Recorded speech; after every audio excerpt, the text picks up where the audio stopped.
याचा पोलिसांनी कोणतरी मला त्यांनी विचारणा केली की मी म्हटलं मला कार्यक्रम आमच्या देवीच्या विश्वस्तांनी केलेला आहे, परंतु त्या अनुषंगाने तुम्ही जर सांगत असते त्यांनी त्यांना काय मनात काय होतं असं करायचं होतं, बॅनर झाकायचे होते म्हणून पोलिसाला देखील त्यांनी पोलिसांनी मला असं केलं नाही, अरेस्ट म्हणजे हे केलं नाही, परंतु ते आले की असं कुठे कालबोट लागावं नाही. परंतु आमची देखील भावना ही आहे की तुम्ही आम्ही सहकार्याची भूमिका दाखवली होती, तुम्ही ते आम्हाला इथं सांगितल्यानंतर तुम्ही सहकार्याची भूमिका बजवायला पाहिजे होती.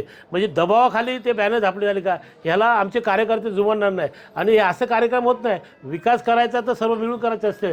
याचा अर्थ भारतीय पार्टी खूप सुंदर आहे, सर्व युतीमध्ये आहे. आदरणीय शिंदेसाहेब देखील एकत्र आहेत आणि कुठेतरी येऊन इथे आदरणीय प्रदेशाचे रवींद्र साहेब गालबोट लावतात, त्याच्यामुळे हा राजकारण बिघडला गेला आहे. मला वाटतं की त्यांच्या लायक पण कार्यक्रम नाही, त्यांनी हा आमच्या सारख्या कार्यकर्त्यांच्या छोट्या कार्यकर्त्याच्या हातात देऊन हा कार्यक्रम राबवला पाहिजे. ह्याकरता असं करून वाद करून तुम्ही इलेक्शन लढणार आहेत का? मालवणमध्ये ज्या पद्धतीने शिवसेना भाजप